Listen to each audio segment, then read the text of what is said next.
problema em essa aula ser gravada? Alguém tem algum senão? Boa noite, Gabriel. A pergunta é: alguém não gostaria de que essa aula fosse gravada? Porque eu tô conseguindo gravar, nesse momento ela está sendo gravada, e eu tô colocando as aulas lá no YouTube, pessoal. E aí é no meu canal, Tomás Fantin de Souza.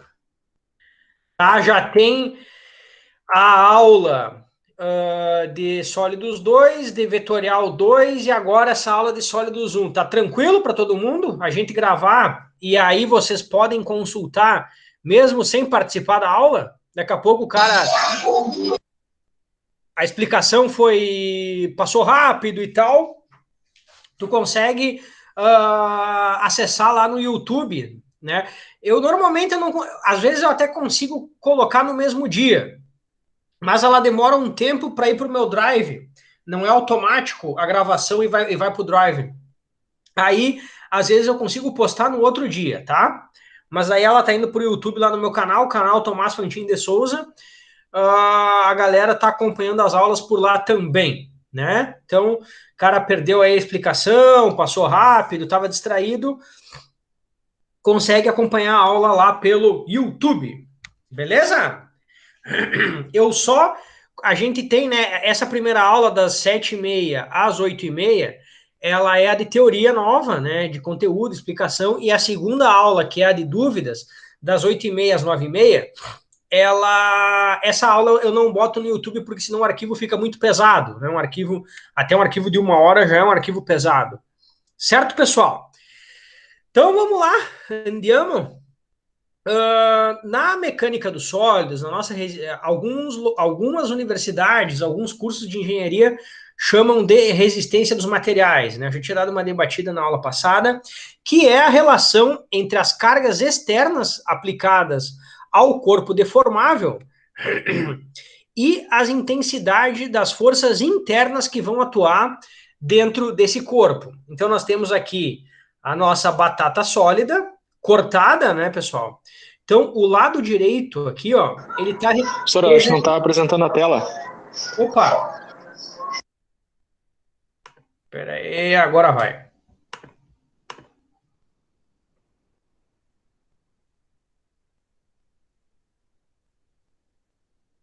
Foi? Agora sim. Vamos lá.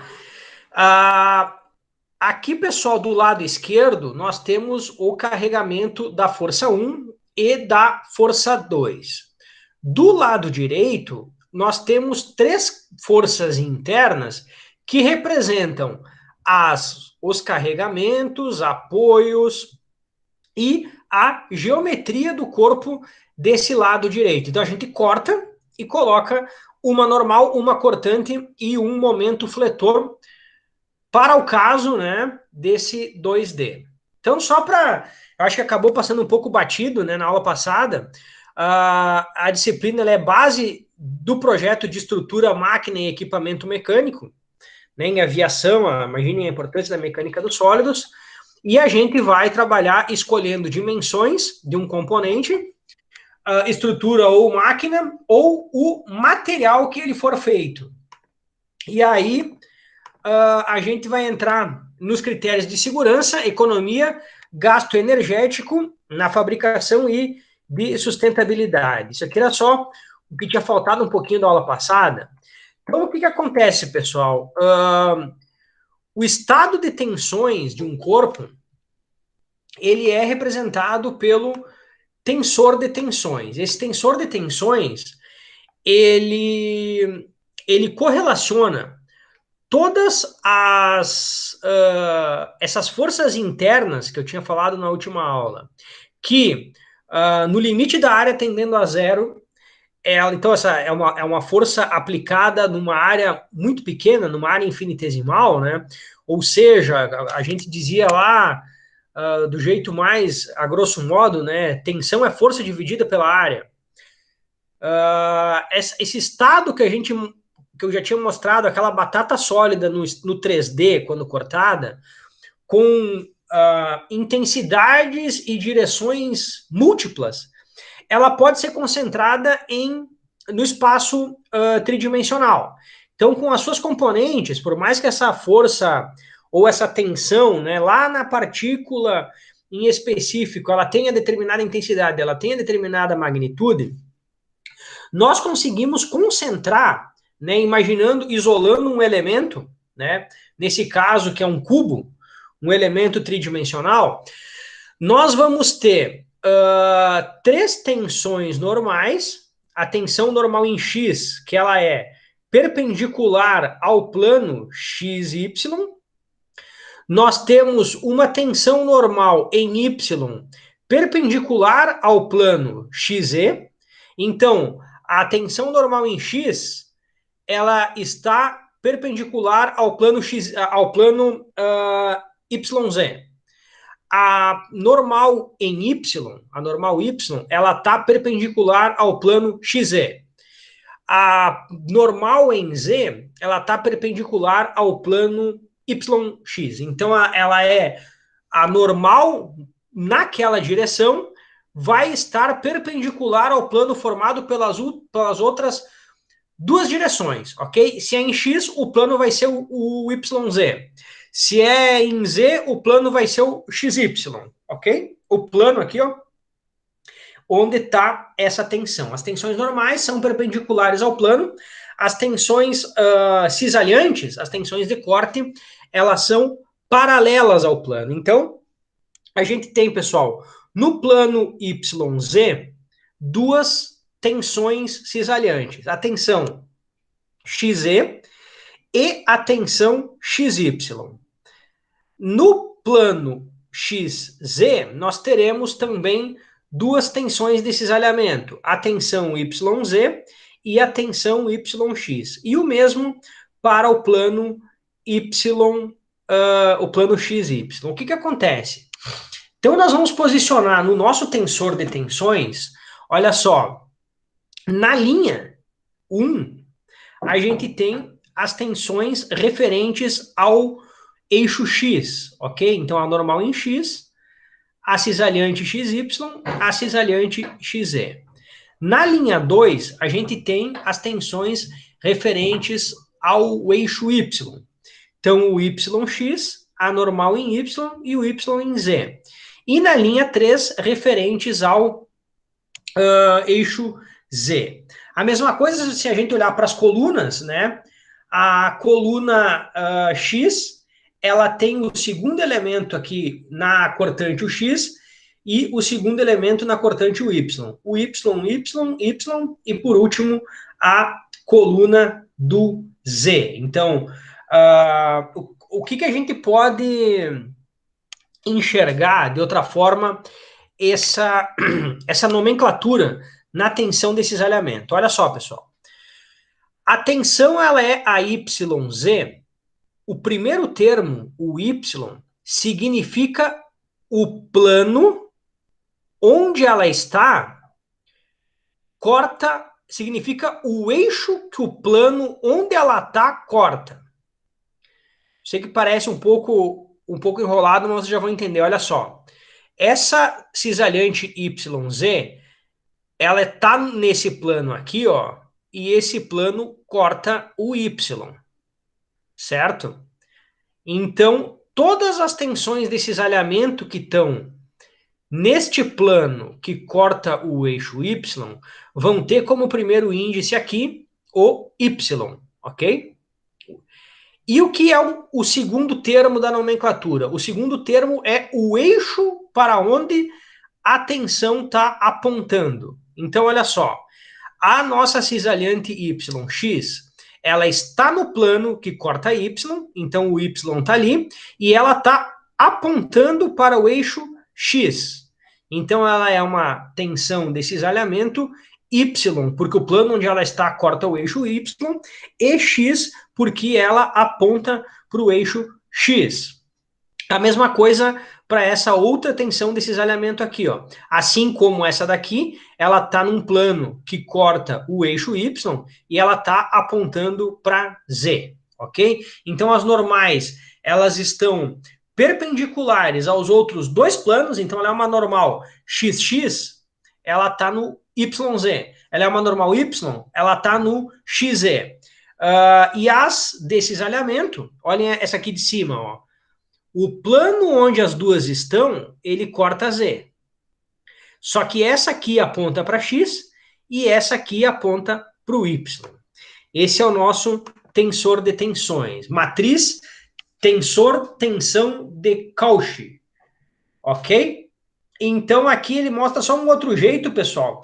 Porque as normais, se a gente seguir a nomenclatura, elas seriam XX, YY e ZZ.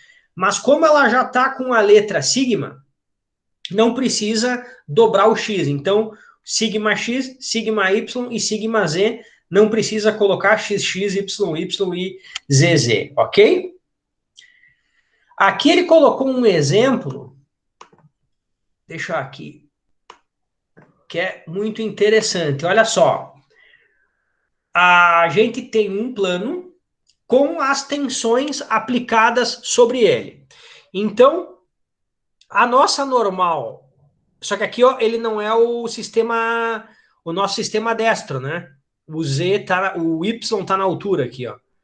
Ele deu uma confundidinha aqui, mas é só para ver se a gente tá ligado. Então, pessoal, a nossa tensão em X, ela vale 30, a normal. Então, desculpa, ó, já tô me confundindo, ela é a Z, ó. A normal em Z vale 30. Então, a normal em Z é posicionada aqui, ó. A normal em Y, esse cara aqui, ela vale 20, como ela está apontando, comprimindo o elemento, ela entra no tensor de tensões como menos 20. Ela está no eixo Y, ela é a normal Y, ok? Então está aqui o menos 20 e a tensão normal em X é, o X está para lá, é a tensão 10. Então olha só a nossa linha principal da matriz, 10, menos 20 e 30. Vamos olhar para as tensões de cisalhamento. Bueno, esse cara, esse 11 aqui, ele corta Y e aponta para X. Então, o 11 é YX. O nosso YX é o... Deixa só eu ver se a linha... O YX está aqui embaixo, ó. Vale 11. Só que olha só o que acontece, pessoal. Se a tensão YX vale 11, a XY, que é a que está a 90 graus dela, tem que ter o mesmo valor para que não ocorra uma translação, para que esse corpo não gire. Certo? Então, olha só, esse cara aqui, ele está cortando o X e está apontando para Y. Essa aqui é YX, essa aqui é XY. Elas são opostas, elas têm que ter o sinal trocado, ok? O sinal trocado, não, elas têm que estar uma oposta à outra. É a mesma coisa o 21 aqui e o 21 para lá, para que esse corpo não rotacione, ok? Então a gente vai ter aqui também menos 21 e menos 21 na tensão de cisalhamento YZ e a tensão de cisalhamento ZY. O mesmo acontece aqui para a nossa tensão XZ e ZX, ok? Então a gente tem, pessoal, olha só, a XY e a YX são iguais. A XZ e a ZX vão ser iguais também. E por último, a YZ e a ZY também serão iguais. Isso é muito importante. Vocês não vão resolver tantos problemas com o tensor de tensões nesse momento, ok? Mas imaginem vocês o seguinte, com uma matriz de tensões e uma matriz de deformações, a gente consegue encontrar várias informações do material. Ou, dizendo de outra forma, a gente consegue computacionalmente descrever, linearizar também esse estado multiaxial de tensões que está o nosso corpo. e isso vai refletir lá nos problemas, de simulação computacional que a gente tem hoje em dia. Então é só para vocês verem como a gente consegue carregar essa informação de acordo com o plano onde está aplicada a tensão e de acordo com... Boa noite, Ronaldo, seja bem-vindo. De acordo com o plano onde ela está aplicada e de acordo com o sentido e a magnitude, nós correlacionamos essas tensões no nosso tensor de tensões. Tá por aí, Ronaldo?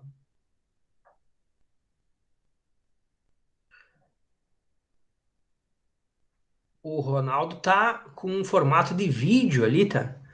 Diferente.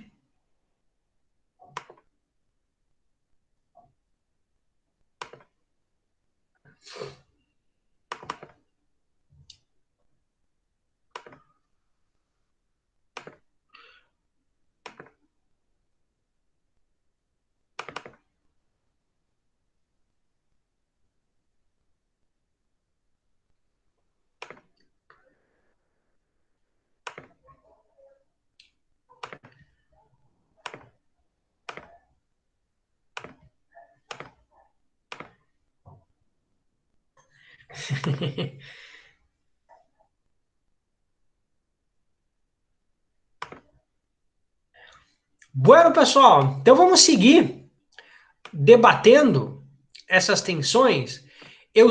Na verdade, eu sigo o Hibbeler, mas eu dei uma explicação para vocês meio que de Popov. O Popov que apresenta o tensor antes do conceito de tensões, ok? Mas talvez agora vai fazer um pouco mais de sentido. Então, retornando, né? Eu igual comentei que nós temos tensões normais e tensões cisalhantes, vamos olhar para elas mais a fundo agora. Quem é essa normal em X, essa normal em Y e essa normal em Z? Então, igual eu tinha comentado, a tensão normal, ela é a intensidade da força ou força por unidade de área que atua perpendicular à área de seção transversal. Ok, pessoal? Então, aqui, ó, essa nossa batata sólida 3D, ela tá aqui sim o sistema destro, né? Onde a altura é representada pelo eixo Z. Nós temos a força 1 e a força 2. A parte de cima da batata sólida está representada por diversas vetores de tensão. Então a gente tem força, força, geometria e aqui nós temos tensões, ok?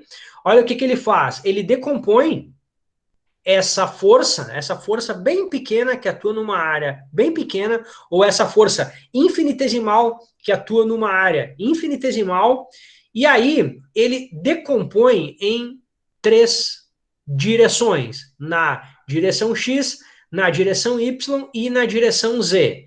Então, essa força que está inclinada aqui, ó, ela vai ter uma componente em Z, que vai dar tensão normal, ela vai ter uma componente em X, que vai dar uma cortante, e vai ter uma outra tensão em Y, que vai dar também uma outra cortante, ou tensão de cisalhamento. Então, o conceito de tensão, né, a nossa tensão em Z aqui, ó, ela é no limite da área tendendo a zero, a derivada da força em Z sobre a força em A.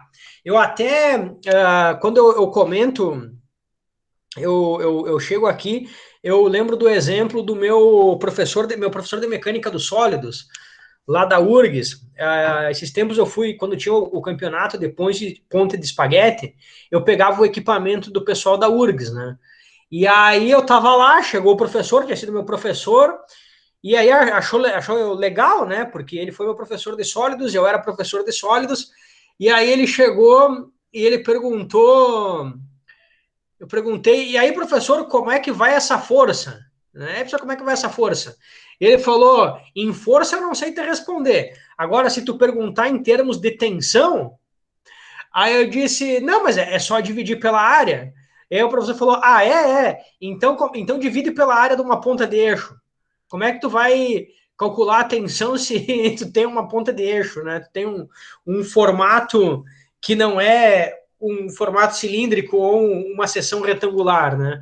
Então entra muito no nosso conceito verdadeiro de tensão. Quando a gente pensa que é força sobre a área, é quando a gente tem uma área óbvia, né? Na prática mesmo, a tensão ela vai ser a intensidade dessa força naquela unidade de área, de forma que tu pega lá a ponta de eixo, tu vai ter que fazer um cálculo, talvez, por elementos finitos, né? Para chegar no quadradinho lá da ponta de eixo para encontrar a tensão. Então, eu sempre lembro dessa que eu falei para o professor, que era só dividir pela área, e ele disse, então, divide pela área aí de uma ponta de eixo. Qual é a área que tu vai escolher se for uma ponta de eixo? Já a tensão de cisalhamento, pessoal, ela atua tangente à área, ela é paralela, né? Ela é uma tensão de corte. Então, se vocês olharem aqui, ó, a ZX, o nosso plano está cortando o Z, e é a força que aponta para o X, ok?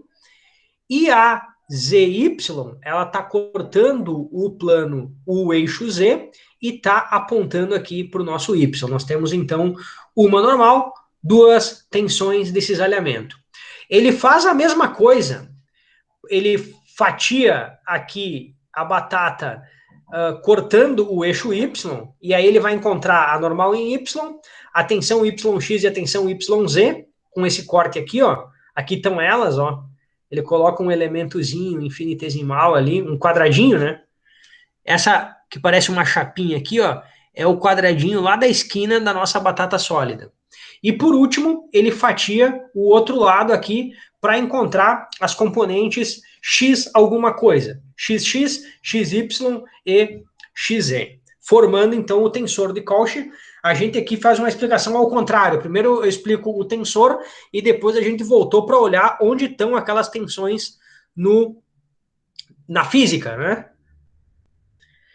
E aí, a gente entra no conceito da primeira tensão, que é a mais clássica, porque talvez, eu não sei se vocês fazem a ciência dos materiais antes, então tem alguma coisa de ensaio de tração, então o pessoal acaba visualizando a nossa clássica força sobre a área, que eu respondi e tomei nos dedos lá do meu professor de mecânica dos sólidos, ela, em alguns casos, ela é a mesma força sobre a área. Por exemplo, nesse cilindro, né? Com uma força P aplicada, então ela tem que ter são duas forças, né? As forças elas atuam aos pares, senão esse corpo, se tivesse só de cima, ele ia transladar. Tem que ter uma força para manter o corpo estático. Imaginem vocês que esse cilindro aqui, ele está num ensaio de tração, por exemplo. Então, o ensaio de tração, o P de cima é a mesa puxando o corpo de prova e o P de baixo é o local onde o corpo de prova está preso. Se a gente fizer uma seção no corpo, a gente vai olhar que aqui na fibra do material, para equilibrar essa força externa, que é a que segura o cilindro preso, nós temos uma força interna, né? Que ela é, nesse caso, uma força normal. Como que essa força normal vai se distribuir nessa área de seção transversal? Então, nesse caso, pessoal, a gente tem uma seção circular, ela é uma seção fácil de se enxergar, então a gente vai ter a carga P aplicada no centroide de área, dividido pela área. Então, a tensão normal é a média, a carga P que está aplicada sobre o corpo, dividido pela área, e ela se distribui de forma uniforme pela barra, ok? Então, a tensão normal, ela está atuando perpendicular ao plano e se distribui de forma normal, de forma homogênea. Já a tensão de cisalhamento, ela é uma tensão de corte, né? Essa tensão de cisalhamento, ela atua no plano da área seccionada. Olha só, a gente tem como se fosse aqui vamos supor que seja uma madeira em cima de dois apoios, ok? E a força está aplicada sobre o conjunto, sobre a madeira que está em cima. O que acontece, pessoal? Nas duas seções paralelas, essa aqui, ó, AB e a profundidade dela lá, e o plano CD com a profundidade dele lá para dentro, nós vamos ter seções cortantes. Essa força que está em cima, ela vai ter nos dois apoios uma resistência ao corte. Então, ela vai ter a carga V, que é a nossa cortante, aplicada paralelamente, né? Nesse plano aqui e no outro plano do outro lado. Então, a força está aplicada aqui e nós temos, resistindo ao corte, ao cisalhamento, uma carga V nesse plano aqui e outra carga V no plano de lá. Uma no plano que segue a profundidade da linha AB e outra que segue na profundidade do plano CB. Qual vai ser a tensão de cisalhamento média? A tensão de cisalhamento média, ela vai ser a cortante sobre a área. E aqui entra... isso aqui pode parecer muito simples, mas é uma questão teórica pra caramba. Porque é o seguinte, pessoal. Nesse cara aqui, ó, na tensão normal, a força que a gente aplica no material, se a gente cortar ele, a resistência interna, a normal interna que vai reagir é a própria força. Tu tem uma P, para contrapor ela, tu tem a normal. Mas no cisalhamento, não. No cisalhamento, a cortante, a V, ela vale metade dessa força aqui, ó. Porque tu tem V atuando nos dois planos, para esse caso. Né? Cada caso vai ter que ser analisado individualmente, mas nós temos uma força sobre esse tijolo aqui, e aí a reação se distribui em dois planos, de modo que essa cortante, ela vale metade da força que está aplicada lá em cima, provando que a tensão, ela é uma reação, a reação interna, que é uma reação à reação externa. Então, nós temos a força externa aplicada sobre o corpo, lá na fibra do material, uma força interna vai reagir, e é essa força interna que, dividida pelas áreas, vai gerar o que a gente chama de tensão. Ok? Então, aqui a gente tem alguns outros casos, né? Que é o caso do cisalhamento simples. Olha só, se a gente tiver duas tábuas presas por um parafuso, a cortante, nesse caso, é o próprio valor da força, certo? Porque se tu cortar uma das madeiras, para que o material fique parado, a força interna vai ter que equilibrar com a que está puxando lá. Então, a cortante é igual à própria força. Já no cisalhamento duplo, quando a gente tem duas tábuas, né, um parafuso conectando três, na verdade, com a força aplicada na tábua do meio, olha o que acontece, pessoal. Cada tábua resiste a metade dessa força. Tu tem essa força dividida pela tábua de cima e pela tábua de baixo. Esse é o caso de juntas superpostas. Então, cada tábua, se a gente cortar, vai resistir a metade da força. Cada cortante vai ter metade da força. Então, a tensão desse cisalhamento que a gente vai ter que calcular, nós teremos que pegar essa força sobre 2 e dividir pela área. Então, no cisalhamento simples, a cortante e a tensão vai partir do valor da força que foi aplicada, porque a reação tem o mesmo valor da força, e na sobreposta tu tem um equipamento adicional, né, para fazer essa reação. Então, pessoal, por questão de equilíbrio de forças, o que o exercício propõe aqui é aquela prova de que ZY é igual a YZ, ZX é igual a XZ. Por quê? Porque a gente tem uma questão de equilíbrio para que esse corpo não rotacione. Então, olha só, essa tensão ZY, né, a ZY que está aqui, esse cara aqui, ó, ele está distribuído onde? Ele está distribuído no plano XY. As forças precisam se equilibrar. Nós temos um equilíbrio de forças. Para ter um equilíbrio de forças, nós vamos pegar essa tensão e multiplicar pela área. Tensão vezes área vai dar a força, né? Menos quem? Menos a ZY, que é a que atua no outro lado aqui, ó. A ZY negativa. Uma ponta para um lado, a outra ponta para o outro.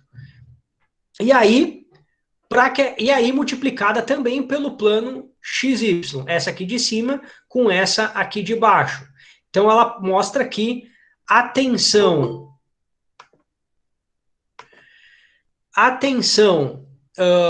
nesse plano aqui tem que ser igual à tensão nesse plano aqui. Da mesma forma, a gente tem equilíbrio de força, e se vocês lembrarem lá da mecânica vetorial, a gente tem também equilíbrio de momentos. Então, o que ele faz? Ele pega a ZY, né, vezes o braço de ela, então, vezes a força, então, tensão vezes o plano onde ela está aplicada, tensão vezes área, força, e multiplica por ΔZ. Que quem é ΔZ? ΔZ é o braço de alavanca que ela está aplicada, da origem até lá em cima. É como se tu somando todas as tensões ao longo da área, tu vai ter uma força aplicada aqui, ó. Essa força vezes essa altura vai ter que se equilibrar com essa força aqui vezes o plano onde ela está aplicada, vezes o braço de alavanca da origem até ali.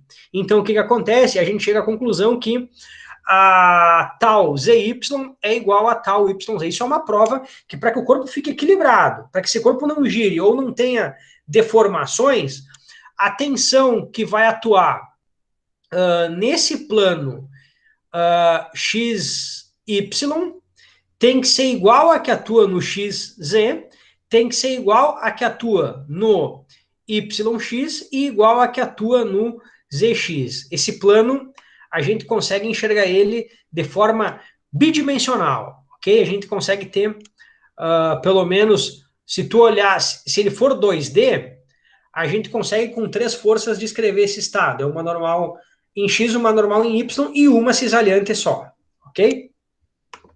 A gente não tem tensões de cisalhamento na profundidade aqui, né? Aqui e lá do outro lado. E aí, eu trago para vocês o exercício que dá mais treta na história da disciplina. Certo? Mas a gente vai devagar, que eu tenho certeza que vocês vão tirar de letra. A escora de madeira da figura, isso é uma escora de madeira, está suspensa por uma haste de aço de 10 milímetros de diâmetro presa a uma parede. Certo? Então, pessoal, isso aqui é um pedaço de madeira, né, um toco, que está preso por uma haste de aço numa parede lá atrás, que a gente não está enxergando aqui. Bom, ela está representada por essa sombrinha aqui, tá? Tudo isso daqui está preso na parede lá atrás por uma haste de aço. Isso aqui tudo é madeira e a parte, o cilindro aqui é de aço. Considerando que a escora suporta uma carga vertical de 5 kN, calcule, então 5 kN aqui, né? Todo o conjunto pesa 5 newtons sobre a nossa escora, né?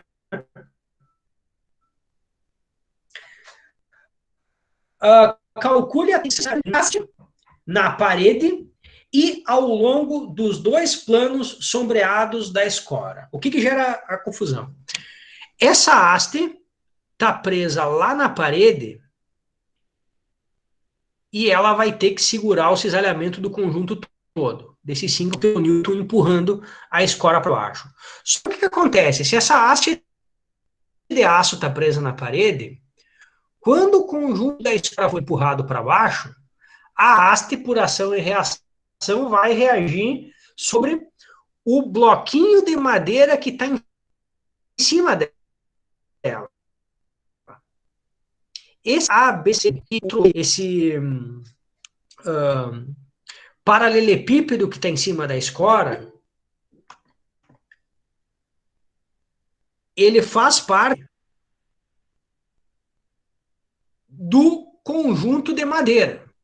Só que o que acontece? Ele sofre a força agora que a haste de aço faz sobre o conjunto de madeira, entendido? Então, a madeira, todo esse conjunto, empurra a haste para baixo, só que se o troço está preso, então ele tem que ter ação e reação, a haste empurra esse volume para cima, ok? Então, olha só, a gente isolando a haste, nós temos os 5 kN de todo o conjunto sobre ela, e essa haste está presa na parede lá atrás. Então, nós temos uma cortante também de 5 kN. 5 kN em cima da haste cilíndrica, e lá na seção transversal, ela é cilíndrica, então é um círculo, né? O ponto de contato dela na parede lá atrás. E, ao mesmo tempo, essa haste, né? Ela, para segurar, ela empurra esse pedaço do bloco de madeira que está em cima dela. Esse pedaço de madeira que está em cima dela, ela tem 5 kN de baixo para cima, só que são duas paredes resistindo a esses 5 kN aqui, ó. Tá? 5 kN de baixo para cima, tem o lado ABCD resistindo com uma cortante de 2,5 e o outro lado lá de trás, que seria um EFGH, que é o lado de lá, também resistindo. Então, os 5 kN de todo o conjunto em cima da haste tem uma reação interna na parte da haste colada na parede e colada na parede empurra um pedaço do nosso bloco de madeira. Esse bloco de madeira, para não ser rasgado, né, ele resiste em dois planos, certo? Porque a haste, ela tem, ela tá sobre a haste aqui, ela forma quase um paralelepípedo, o pedaço da escora que fica sobre a haste. Entendido? Às vezes dá treta esse exercício aqui. Então, olha só, os 5 kN, os 5.000 newtons dividido pela área, é uma área circular, o diâmetro de 10 milímetros. Então, 5.000 newtons dividido a área circular ali, ó. Temos 63,7 megapascal da haste na parede. E a escora, que tem dois planos, segurando esses 5 kN da haste de aço empurrando para cima, são dois planos, então divide por 2, né? Então a cortante vale 2.500 dividido pela área. Então a área vai ser 20 milímetros de profundidade por 40 milímetros de altura, esse plano aqui, ó. E aí nós vamos chegar à tensão média nos planos. Então, a tensão desse cisalhamento que atua na haste de aço, ela vale 63,7 megapascal. E a seção de cisalhamento que vai atuar nas paredes da madeira aqui, que está em cima da escora, vai valer 3,12 megapascal. Certo, pessoal? Entendido? Podemos tocar adiante? Por outro lado, a gente que trabalha com. Deixa só eu ver se são as duas tarefas. Só eu vou dar uma espiada nas tarefas que é para. Só para eu.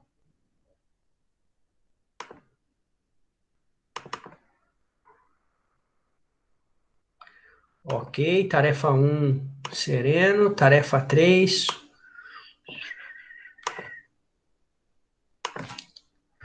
Só vou ver se vocês já. Tá. A tarefa 3, vocês vão precisar da aula que vem. Só que a tarefa 3 está para o dia 13. Então dá tempo de fazer.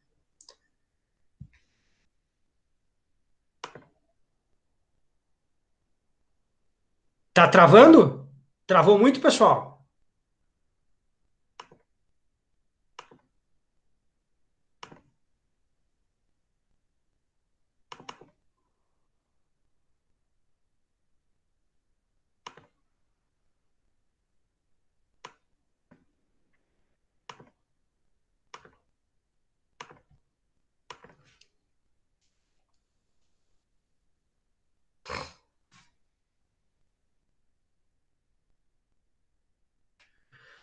Bueno, pessoal, então dito tensor de tensões, o conceito de tensão, tensão normal, tensão de cisalhamento, a gente entra numa questão mais prática de engenharia mesmo, que é o conceito de tensão admissível.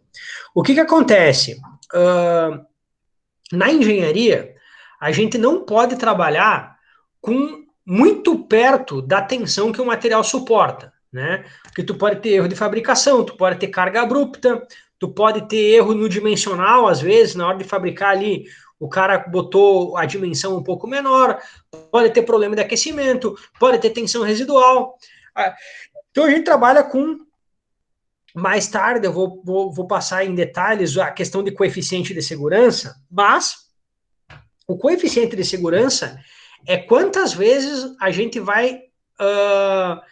Quantas vezes a menos da carga máxima que esse material suporta, nós iremos aplicar. Então, o que vai ser? Para dimensionar um equipamento, a área da seção transversal dele vai ser igual à carga P aplicada dividida pela tensão normal admissível, ou a área dividida, ou a área, né, que a gente vai projetar, igual a cortante dividida pela tensão de cisalhamento admissível. Nós teremos uma normal admissível e uma cisalhante admissível. A normal, a gente correlaciona a carga P, a carga normal, e a cisalhante a gente correlaciona com a carga V, que é a carga cortante. Certo, pessoal? Então, essa tensão admissível, ela é a tensão máxima que a gente, por manual de projeto, vai admitir que esse material suporte. Tu pegar, por exemplo, os elevadores, eu acho que o coeficiente de segurança é 8, 9. Então, ou seja, o material vai estar superdimensionado, certo? A tensão que vai estar atuando ali, ela é 8, 9 vezes menor do que a tensão de ruptura, por exemplo, do material. Já em aviação a tensão admissível ela é muito próxima ou da tensão de escoamento num material dúctil ou da tensão de ruptura num material frágil. Porque o que acontece? Em aviação, a gente tem que reduzir o peso. E para reduzir o peso, a gente acaba trabalhando, então não tem margem para erro em aviação. Os coeficientes de segurança são muito próximos, são muito baixos, né? Muito próximo de 1. Então, tu calcula que a chapa tem que ter 10 milímetros, tu vai colocar 10,1 milímetro, né? Não tem muita... O cálculo tem que ser na pinha, tem que ter muita certeza. E aí, para exercitar um pouco essa questão dos coeficientes de segurança, a gente tem esse exercício aqui de uma haste suspensa. Então, olha só, a gente tem como se fosse aqui imaginem que seja uma estrutura, né, outra estrutura aqui, e aí uma haste que está com esse negócio pendurado aqui, ó. Então, a haste está suspensa em sua extremidade por um disco circular fixo acoplado, ou seja, ela é circular, essa nossa haste.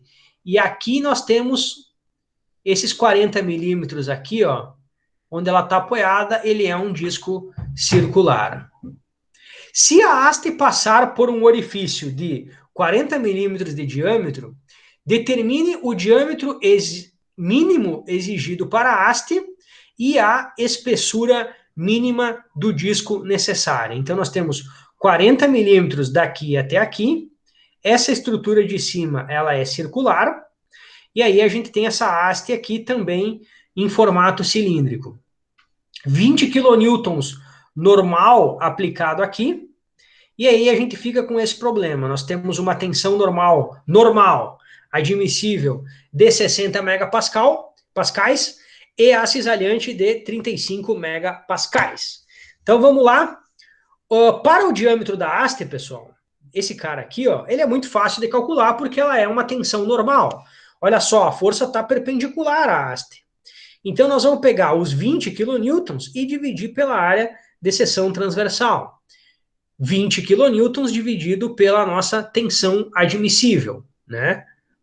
Área é a carga dividido pela admissível. Ela é uma carga normal, 20 dividido pela admissível. Encontramos 0,333 vezes 10 na menos 3 metro quadrado. Ela é uma seção circular, essa área é igual à área do cilindro, π do círculo.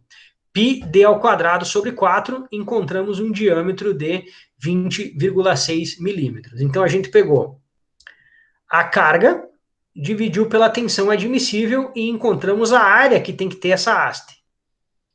Dito que era uma área circular, nós temos a área do círculo, né? Π vezes o raio ao quadrado, ou Π vezes d ao quadrado sobre 4, e aí a gente isolou o d e encontramos o diâmetro. O que a gente fez na mecânica dos sólidos, um dos objetivos é encontrar ou dimensionar ou encontrar o material. Nesse exercício, o material já foi dado, que ele está nas tensões admissíveis. Então, nós temos a carga e nós temos os materiais. Então, o que nós estamos fazendo? Nós estamos fazendo a outra missão que a gente tem na mecânica dos sólidos. Ou escolhe o material, ou dimensionar. Aqui a gente está dimensionando.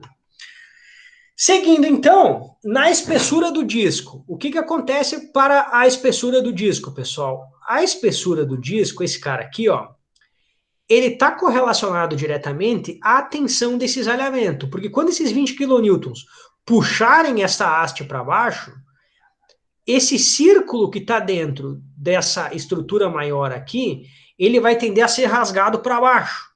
Né? Nós vamos ter esse cara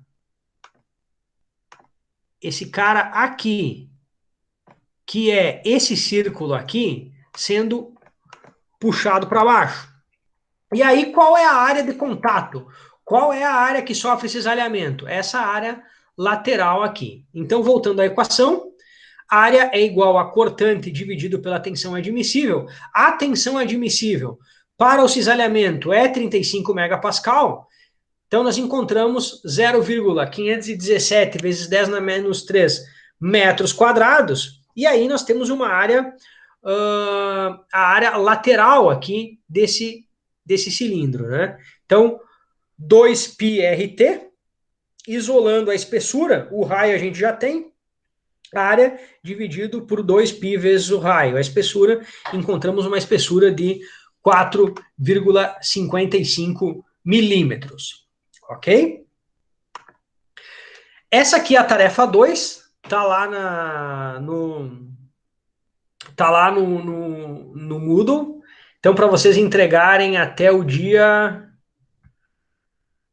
13 de março, até às 23h55. Ah, eu postei também a ponte e o trabalho EXE. Então, pessoal, seguindo um pouco na nossa viagem na mecânica dos sólidos, nós temos, igual eu tinha comentado, além de tensões e forças, igual a gente calculava lá na mecânica vetorial, agora o material se deforma, né? Agora o material ele vai se alongar ou se contrair. Então, olha só, na nossa batata sólida, a deformação média ela vai ser dada pelo tamanho final do corpo menos o seu tamanho inicial dividido pelo tamanho inicial. Ou seja, o corpo tem uma determinada forma, tá? Quando tu aplicar um carregamento, ele vai, se for uma tração, aumentar de tamanho, se for uma compressão, ele vai diminuir de tamanho. Então, qual é a deformação média que esse corpo vai ter? A deformação média, ela vai ser o tamanho final menos o tamanho inicial dividido pelo tamanho inicial. A deformação ela é um dado percentual, ok? A deformação também pode ser vista como no limite de B tendendo a A, nesse eixo N criado, da variação entre o final do tamanho da reta AB menos o tamanho inicial da reta AB. Aqui a gente tem o corpo inicialmente sem carregamento e aqui ao final o corpo deformado. O tamanho final dessa reta AB' vai ser 1 mais a deformação média multiplicada pelo tamanho original. Por outro lado, a gente também tem a deformação por cisalhamento. Quem que é essa deformação por cisalhamento, pessoal? Essa deformação por cisalhamento, ela seria o que a gente chamaria de distorção. É quando o corpo ele se desloca, ele cria um ângulo entre duas retas que originalmente formavam um ângulo de 90 graus. Olhem esse plano normal com tangencial, a nossa batata sólida, sem carregamento aplicado, e aí o plano normal tangencial, que tem origem no ponto A, tem um ângulo de 90 graus formado entre eles. Ao aplicar a carga, esse corpo ele vai distorcer, ele vai mudar de forma. E aí nós vamos ter um novo ângulo entre as duas retas. Então, a deformação por cisalhamento, ela seria 90 graus menos o ângulo final que esse corpo vai atingir. Então, algumas informações, né? Deformação por cisalhamento na dimensão x, 1 mais a deformação em x vezes o tamanho original em x, 1 mais a deformação em y vezes o tamanho original em y, 1 mais a deformação em z vezes o tamanho original em z. Né, isso pensando nas direções normais. E para a tensão de cisalhamento, né, para a deformação por cisalhamento, π dividido por 2 menos a deformação xy, π sobre 2 menos a deformação, o ângulo de deformação, YZ, e o ângulo de deformação XZ. Então a gente tem aqui, ó, exemplificado as deformações normais nas linhas retas, né? 1 mais EZ delta Z, 1 mais EY delta Y, 1 mais EX delta X. E o ângulo que formava essa coluna com essa linha com essa e essa linha com aquela lá. Quando eu aplicar uma tensão de cisalhamento, nós vamos ter distorção e aí uma mudança no tamanho, no ângulo que formavam inicialmente duas linhas retas. Então, fechando já a aula de hoje, e também vocês vão poder daí calcular o exercício de cisalhamento, a tarefa 3, né? A gente tem aqui, pessoal, uma haste submetida a um aumento de temperatura ao longo do eixo, ok? Então, a gente tem essa haste aqui presa em A, com 200 milímetros de comprimento. Imaginem vocês que isso aqui foi feito no laboratório e os caras conseguiram uma função para deformação normal. Porque o que acontece? Olha só, esse exercício ele não é tão trivial, porque no caso que a gente olhou antes, tu aplicaria uma carga, o corpo aumentaria de tamanho. Só que aqui a gente tem um pino que não permite o deslocamento para lá, ó. Então o deslocamento ele vai ser só a partir de B. Se o deslocamento é só a partir de B e a gente tem um lado que o deslocamento é igual a zero, que é o pino A, vamos supor que os cientistas no laboratório lá fizeram o cálculo e descobriram que a deformação ela segue essa equação aqui, ó. Conforme tu te desloca ao longo do eixo, tu vai obtendo novos valores de deformação. Então ele pede o deslocamento final da extremidade B. Bueno, pessoal, então o que a gente tem? Esse cara aqui, ele é a nossa deformação média, ok? A nossa EZ, ele tem uma deformação média de 1 mais 40 vezes 10 na menos 3, Z na 1 meio. O que a equação diz? A equação diz que, vamos pegar a equação lá em cima, a equação da deformação diz que a deformação média, aqui ó, o tamanho final do corpo é 1 mais a deformação média vezes o tamanho original. Vamos voltar para o nosso problema. O comprimento final do corpo vai ser 1 mais a deformação média, que é aquela equação que o exercício nos deu, multiplicada pelo comprimento original do corpo. Bueno, Z' vai ser o comprimento final da barra. ela vai ser integrada de 0, que é o ponto A, que não deforma, até os 200 milímetros, o 0,2, que é o nosso ponto B. Então, Z', DZ', Z', que é o ponto final, é a integração de 0 até 0,2 de 1 mais a deformação média, né, vezes DZ.